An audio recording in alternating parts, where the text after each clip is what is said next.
नमस्कार, जय हिंद दोस्तों। कैसे हो आप सभी लोग। दोस्तों, पिछले वीडियोस में अपन ने काफी सारी संख्याओं के बारे में बात करी थी। जो शेषफल प्रमेय है हमारी, उसके बारे में हमने बात करी थी। दोस्तों, आज हम बात करेंगे कुछ आगे इसी वीडियोस को बढ़ाते हुए अन्य कई सारी संख्याओं के बारे में। तो देखिए, सबसे पहले हम बात करते हैं पूर्ण वर्ग संख्या। जैसे आप जानते हो, इसके नाम से पता चल रहा है कि स्क्वायर टर्म्स वो होनी चाहिए। जैसे आप जानते हो, अगर मैं कहूं कि 1 का वर्ग करेंगे तो क्या आएगा, तो दोस्तों 1 आएगा। अगर आप कहें कि 3 का वर्ग करेंगे तो क्या आएगा, 9 आएगा।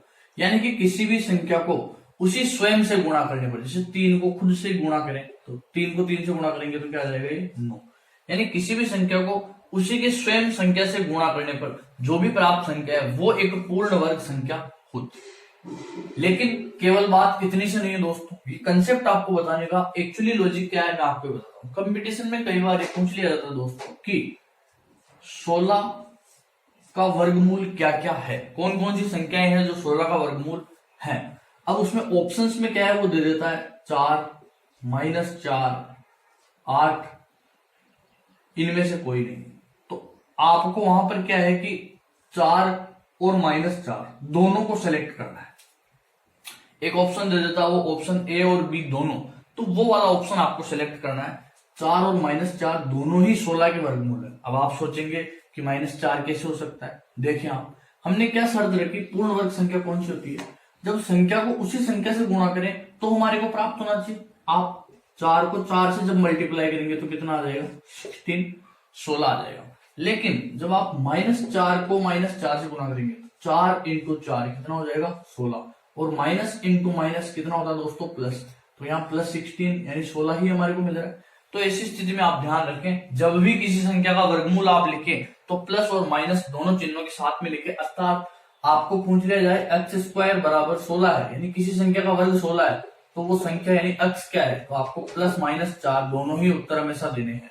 बात समझ में आ गई दोस्तों। अगर आपको पूछ लिया जाए कि x² बराबर 81 है, तो x बराबर क्या हुआ, तो आपको +-9 लिखना है। बात समझ में आ गई। यानी किसी भी संख्या के वर्गमूल प्लस और माइनस दोनों चिन्हों के साथ में आ जाएगा, वो इस तरह से आएगा। तो यह है पूर्ण वर्ग संख्या। अगला हम बात करते हैं दोस्तों पाइथागोरियन संख्याएं, यानी पाइथागोरस त्रिक के बारे में। त्रिक का मतलब यानी इसके अंदर 3 संख्याएं लगातार विद्यमान होगी, 3 संख्याएं साथ में विद्यमान होगी, और वो तीनों संख्याएं किस प्रकार की होगी वो मैं आपको बता देता हूँ। पाइथागोरियन त्रिक के अंदर संख्याएं संख्या विषम भी हो सकती है और संख्या सम भी हो सकती है। तो इसका क्या कंसेप्ट है, जैसे हम फॉर एग्जांपल देखते हैं। हम जानते हैं 3, 4 और 5, ये एक पाइथागोरियन त्रिक है। 3, 4 और 5। अच्छा, पाइथागोरियन त्रिक है क्या, एक्चुअली पाइथागोरस कोई वैज्ञानिक हुए थे। उन वैज्ञानिक ने कहा कि एक समकोण जो त्रिभुज है, उस समकोण त्रिभुज में सबसे जो बड़ी भुजा होती है वो होती है कर्ण। उससे अन्य 2 छोटी भुजाएं होती है, जिनमें एक तो होता है आधार और एक होता है दोस्तों लंब। तो उन्होंने कहा था कि कर्ण का जो स्क्वायर है, वो लंब स्क्वायर प्लस आधार स्क्वायर के बराबर होगा। उन्होंने कहा कर्ण का स्क्वायर लंब स्क्वायर प्लस आधार स्क्वायर के बराबर होगा, ऐसा उन्होंने कहा। तो पाइथागोरियन त्रिक के बारे में हम बात कर रहे हैं, यानी पाइथागोरियन संख्या एक ऐसी संख्याओं का जोड़ा जिसमें 3 संख्याएं एक साथ आएंगी, और पाइथागोरियन जो प्रमेय है जो कि यह कहती है कर्ण स्क्वायर बराबर लंब स्क्वायर प्लस आधार स्क्वायर, इसको फॉलो करेंगे। तो देखें कि किस प्रकार से इसको हम याद कर सकते हैं। किसी भी संख्या से बनने वाले सभी पाइथागोरियंस को हम याद कर सकते हैं। कैसे, जैसे विषम, कोई संख्या हमारे पास 3 है, ये विषम संख्या है। आपको क्या करना है, वो विषम संख्या है, वो है p। वो जो विषम संख्या है वो विषम संख्या है दोस्तों p। आपको क्या करना है, एक तो खुद p यानी 3, एक p² -1/2 और एक p² + 1/2। आप देखें यहाँ पर, जैसे हमारे पास है 3, तो ये संख्या है एक तो खुद 3, एक 3 का स्क्वायर यानी 9 में से एक गया तो 8/2, 8/2 यानी कितना हो गया, 4। देखिए आप, 4 भी आ गया। एक अपने पास 3 का स्क्वायर यानी 9 और एक 10/2 कितना हो जाएगा, 5। तो आप देख सकते हैं 3 से बनने वाले पाइथागोरियन त्रिक में 3 संख्याएं आती है, 3, 4 और 5। ये तीनों हमारे को आगे प्राप्त हो गई, 3, 4 और 5।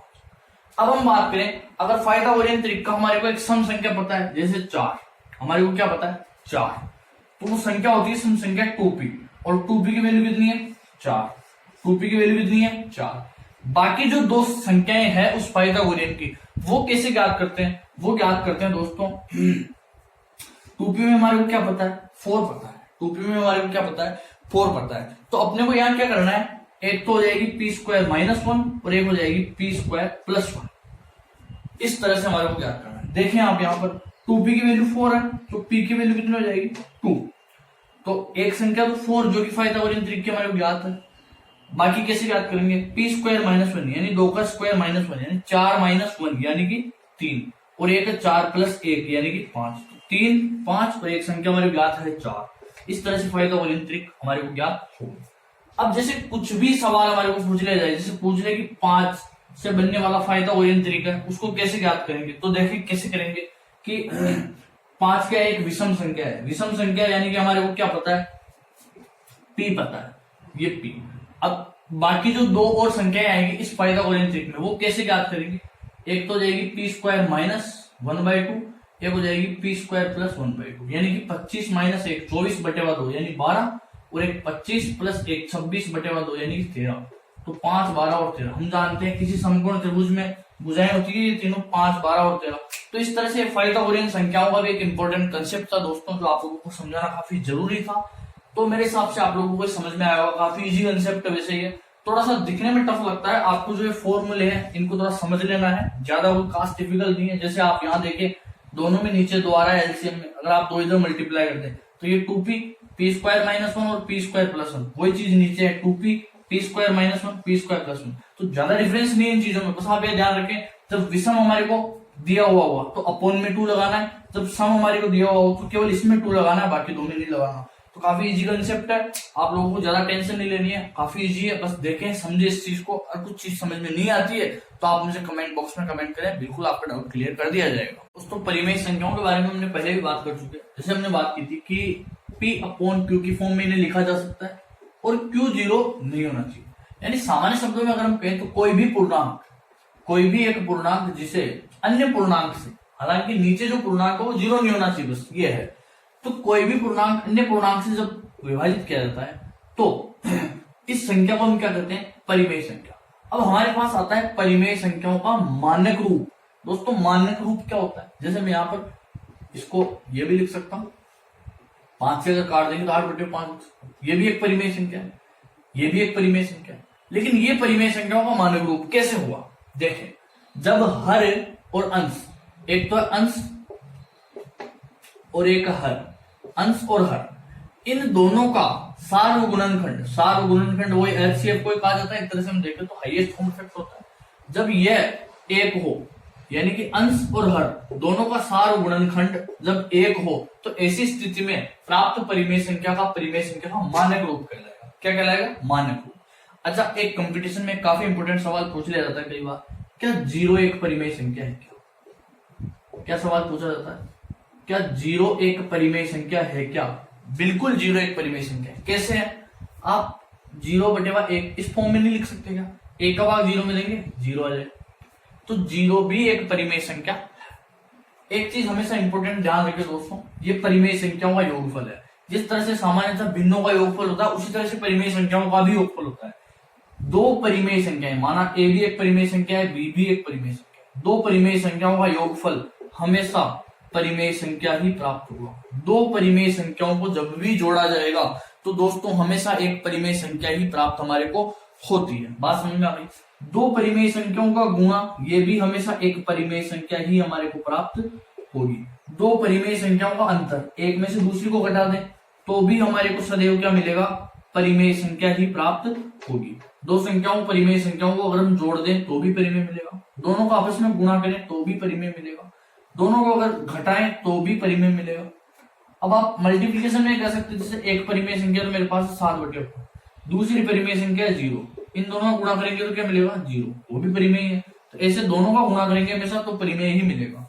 लेकिन अगर किसी परिमेय संख्या में दूसरी परिमेय संख्या का डिवाइड करें तो क्या परिमेय ही मिलेगा क्या? तो ऐसी स्थिति में बिल्कुल परिमेय संख्या ही हमारे को प्राप्त होगी। लेकिन एक कंडीशन है दोस्तों यहाँ पर। कैसे? एक बहुत इंपॉर्टेंट सिचुएशन है। वो क्या? जैसे ऊपर ये a है और अपॉन में क्या है b, ये एक परिमेय संख्या है, ये भी एक परिमेय संख्या है। अगर एक परिमेय में दूसरी परिमेय का डिवाइड करेंगे तो परिमेय प्राप्त होगा। लेकिन डिवाइडेशन में अगर खुद जीरो ही आ जाए, क्योंकि जीरो भी एक परिमेय संख्या है, अगर डिवाइडेशन में खुद जीरो ही आ जाता है, जैसे मैं कहूं ए और अपॉन में बी की जगह क्या आ गया जीरो, तो ऊपर परिमेय नीचे भी परिमेय, लेकिन नीचे हर में जीरो नहीं होना चाहिए। हमने पढ़ा था पी बाई क्यू फॉर्म में क्यू जीरो नहीं होना चाहिए। जब क्यू ही जीरो हो गया तो ऐसी स्थिति में परिमेय संख्या नहीं होगी। तो दोस्तों परिमेय संख्या दोनों जब आपस में विभाजित हो तो कब परिमेय होगा, जो हर में जीरो नहीं होना चाहिए, यानी जिसका भाग दिया जा रहा है वो परिमेय संख्या जीरो नहीं होनी चाहिए। तो ये परिमेय संख्याओं से इंपोर्टेंट कुछ काफी इंपोर्टेंट फैक्ट्स थे, कुछ इंपोर्टेंट संक्रियाएं थी जो हमारे को ध्यान रखनी थी, कंपटीशन एग्जाम में सीधी पूछ ली जाती है दोस्तों। तो ये इंपोर्टेंट चीज थी आज की वीडियो में जो हमारे को देखनी थी।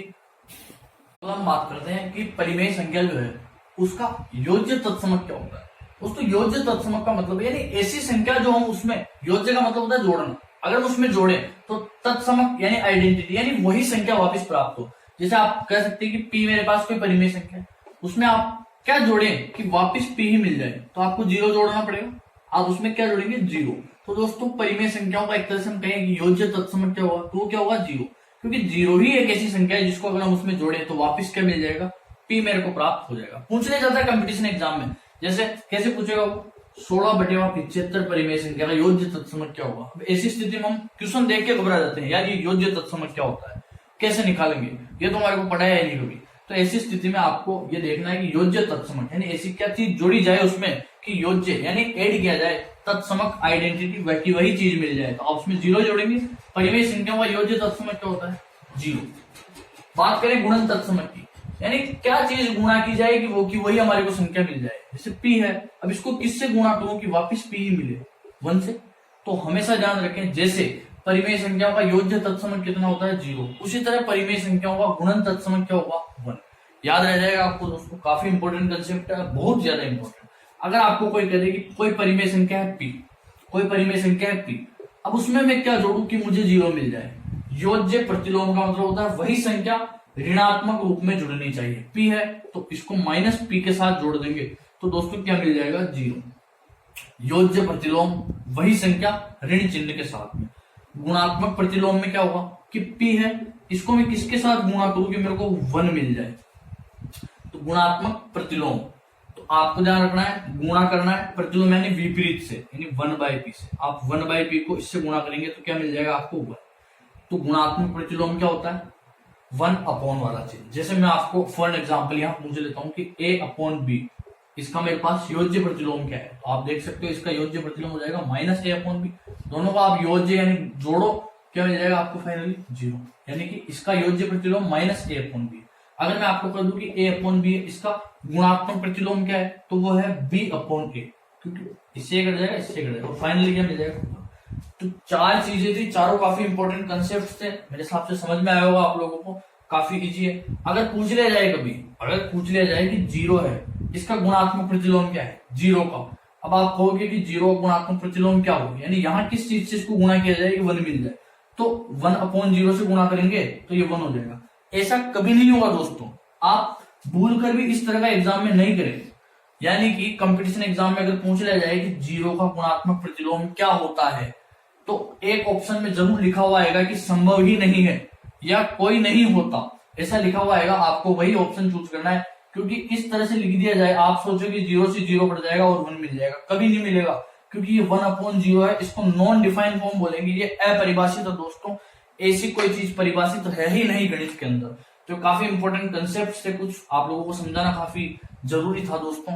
कंपटीशन में सीधा पूछ लिया जाता है कई बार दोस्तों, ऐसी चीजें हैं जो कंपटीशन में बिल्कुल पूछी जाती है, 101% पूछी जाती है, और ऐसी चीजें ज्यादातर पढ़ाई नहीं जाती है, इन पे क्या ध्यान नहीं दिया जाता है दोस्तों। ये काफी इंपॉर्टेंट चीज है जो आप लोगों को ध्यान में रखनी है।